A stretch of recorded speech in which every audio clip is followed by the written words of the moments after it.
Hello सेवा नमस्ते साथीहरू। है साथीहरू, यहाँ म सम्झना चाहे। म चाहिँ अहिले नेपालमा छुइनँ, नेपालभन्दा बाहिर करिब 3 महिना भएछ यो खाडी आएको पनि। चाहिँ म दुबईमा छु है साथीहरू।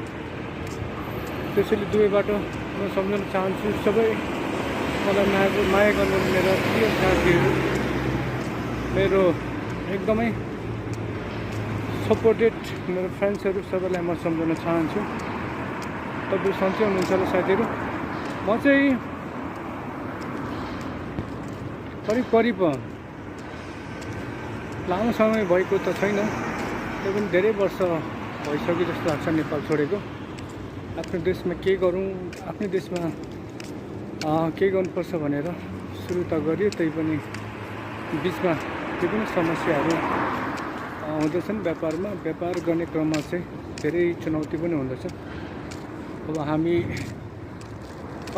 नयाँ न्यू कमर्स हिजो हाम्रो बाजे बाउहरूले पनि नगरेको व्यवसायहरू सुरु गर्ने कोसिस गऱ्यौँ।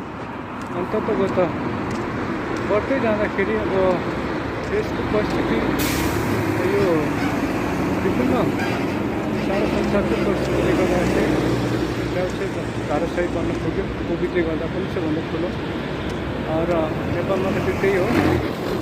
यो बिगार्ने भनेको आफन्त आफ्नै छरछिमेकी हुन्छ, साथीभाइ नै हुन्छ। त्यसैले गर्दाखेरि लड्योपछि उठ्नु निकै गाह्रो भयो र धेरै भारमा अहिले म छु, लस्टमा छु।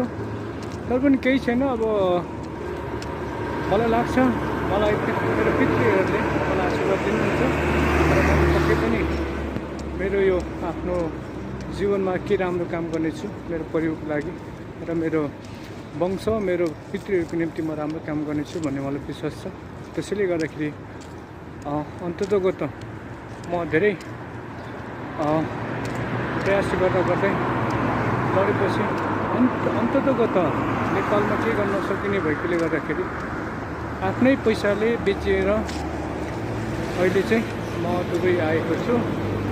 त्यसैले गर्दा सबैजनालाई चाहिँ म सम्झन चाहन्छु। पक्कै पनि भोलि दिनमा उठेर म यो समाज र देश र विश्वको लागि राम्रो काम गर्ने एउटा सङ्कल्प अझै पनि छ र केही वर्ष पछाडि सकेसम्म चाहिँ म ब्याक छु आफ्नो देशमा